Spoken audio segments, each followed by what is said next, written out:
Uniform flow plus doublet gives you a circular cylinder, but it's not lifting.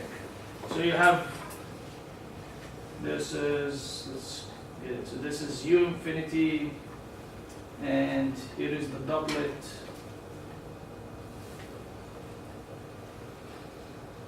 So at some point here, you get stagnation, and this is exactly your body.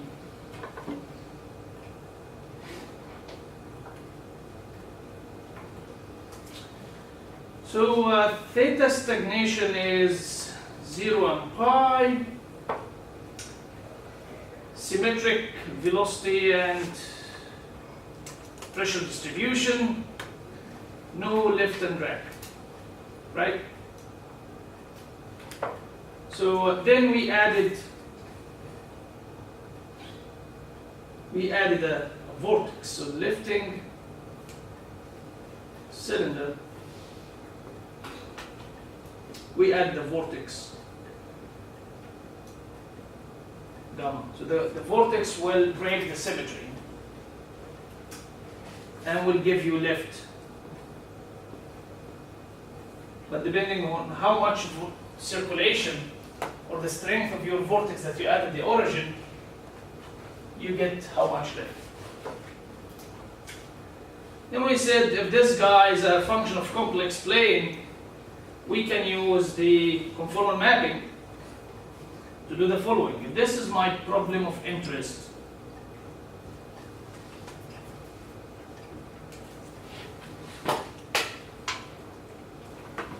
the flow around the flat plate as an idealization of airfoil. This is angle of attack, free stream, chord over 2, negative chord over 2, your x, y, so in the complex plane I have x plus I, y.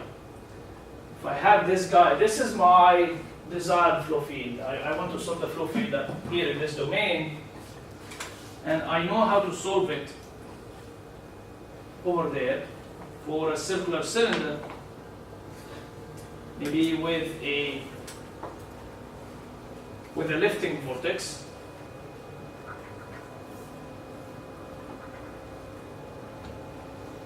The same here, this is the angle of attack alpha, this is gamma, which is unknown. Then I'm interested in mapping that gets me from here to there. So this is your large x, this is your large y, and let's call this domain xc. This is large x plus I large y, and I'm interested in a function z that is function of xc. And this mapping has to be conformal mapping in the sense that it's differentiable, because your element length will be shortened and lengthened by this derivative. It has to be differentiable. It has to be one-to-one, because you need to map and map back. And if a function satisfies these two conditions, we call it a conformal map. In particular, this Joukowsky transformation, and this information is known to you, we're just reviewing. So Joukowsky transformation is zeta plus a squared over zeta, right? Where this is a.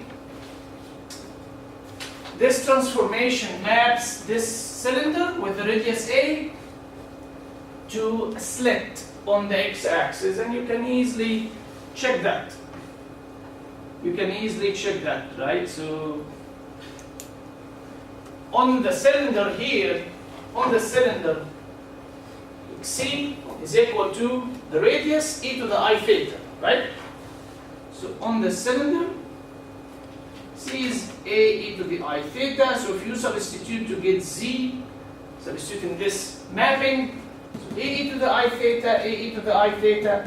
So you can take a as a common factor, e to the I theta minus, plus e to the negative I theta, right?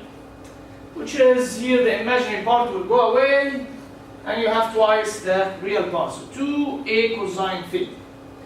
So z in the map domain is just real, there is no imaginary, so it's on the x-axis, okay? The upper surface here maps to the upper surface, the lower surface maps to the lower surface. Any point outside the domain maps to a point outside the domain. Okay? So this is our mapping. Any question about that? Okay, so let's see how to, what we're gonna do. We're gonna construct the flow field here and just map by this method, okay? So let's get the F, the complex here, the complex stream function, because if you have the complex stream function, you can differentiate with respect to Z, get the flow field, and you can do whatever you like. Let's get the complex stream function. To get the complex stream function, you can follow what we did last time. Complex stream function for U infinity with inclined angle of attack, complex stream function with the doublet, right?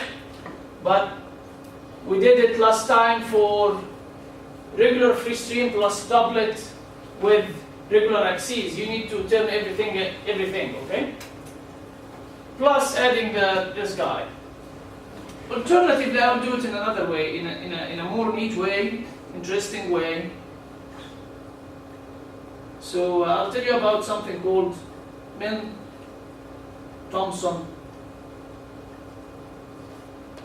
circle theorem. So you have incompressible irrotational, so I'll call it potential flow, 2D potential flow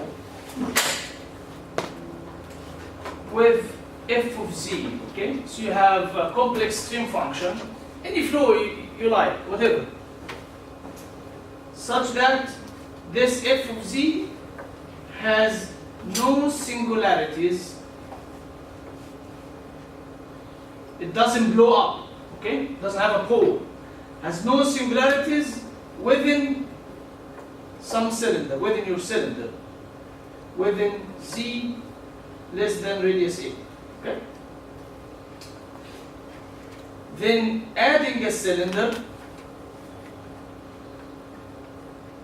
of radius a into that flow field, your F total now, after adding the cylinder, is simply your original F plus F bar of a squared over z. So you have, here is some cylinder of radius a, and you have the flow field, okay? You have your flow, uniform flow, source sink, doublet, put whatever, okay? You have your flow without the cylinder, without the cylinder. It has some potential. To place the cylinder in that flow and get the total complex potential function, simply is given here. Provided that this f of z doesn't have a singularity inside, doesn't have a pole inside, okay? So let's apply it. Just one comment here, how to get this guy. How to get this guy. So you have f of z, okay? Do conjugate, simply conjugate. So any imaginary, reverse the sign of any imaginary thing. Okay? Any imaginary thing you have, whether you're adding, multiplying, reverse the sign of any imaginary thing. Then you get f bar, and any z will be z bar here, right? Then simply replace z bar with a squared over z to get f bar of a squared over z. Okay? This is very simple. So let's do it for our case. For our case, we are in the zeta domain, right? We're over here. The flow without the cylinder is simply uniform flow. So I have uniform flow with an angle alpha. So f of z of it is u infinity e to the negative I alpha z. It's very easy, okay? And I want to place a cylinder in this guy and get the total effect. It's a very easy theorem, very useful. First of all, you want to place a cylinder of radius a. Okay, in order to do that, this f should not have any poles inside the cylinder. By pole, I mean when you have a fraction, the denominator doesn't blow up. Okay, the denominator doesn't go to zero at any point inside the cylinder. This is just proportional to z. Z goes to infinity only at infinity. It doesn't go to infinity at any point within your cylinder, right? So this is perfectly fine. So let's apply it. Let's get our f bar of z bar is u infinity. Any complex, any imaginary will switch sign. So this is plus I alpha, okay? And your z will become z bar, correct? Then our f bar of a squared over z is u infinity I alpha, and the z bar will become a squared over z. One thing, we are here in the zeta domain, so this is everything here is zeta. Okay? This is zeta, zeta, zeta. Any confusion about that? You okay? If you have any question, please stop me. So now your f total, I'm done. My f total is the original f, which is u infinity e negative I alpha zeta, plus this guy, u infinity e I alpha a squared over zeta. So very straightforward, very simple, and very useful to use, okay? When you want to place a cylinder in any flow, this flow does not necessarily have to be a uniform flow. Put whatever you like. Just make sure that your complex doesn't have singularity inside yourself. Okay? So I had this guy, I placed the effect of the cylinder. I still need to add the vortex, right? So F total plus gamma is the exact same thing.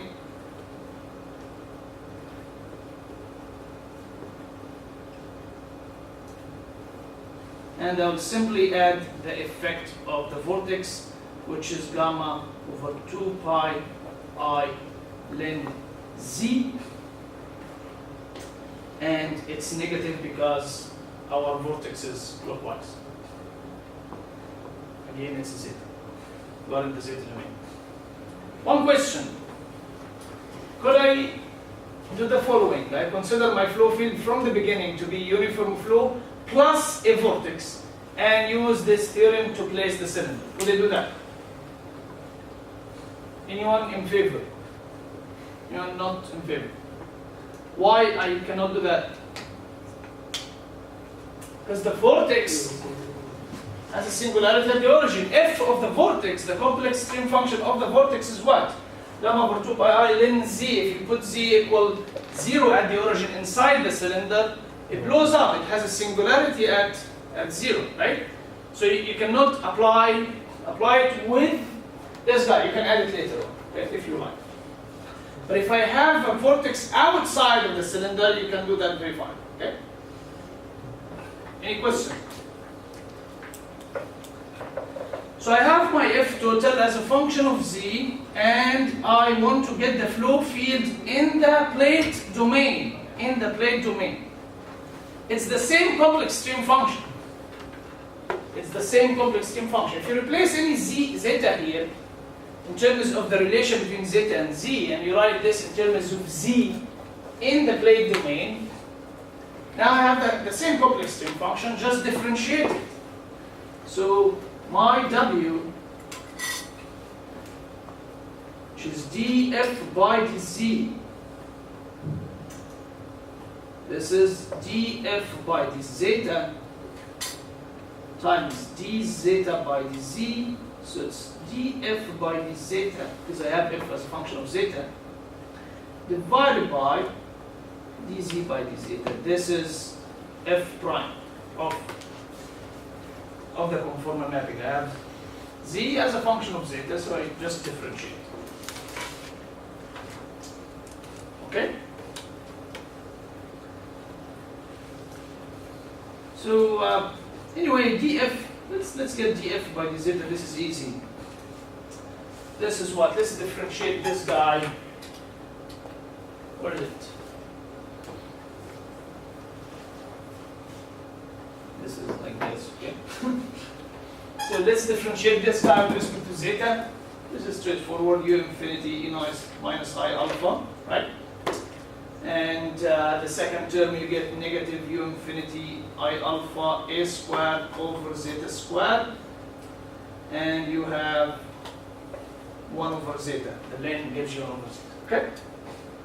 So this is the velocity, the complex velocity in the cylinder domain.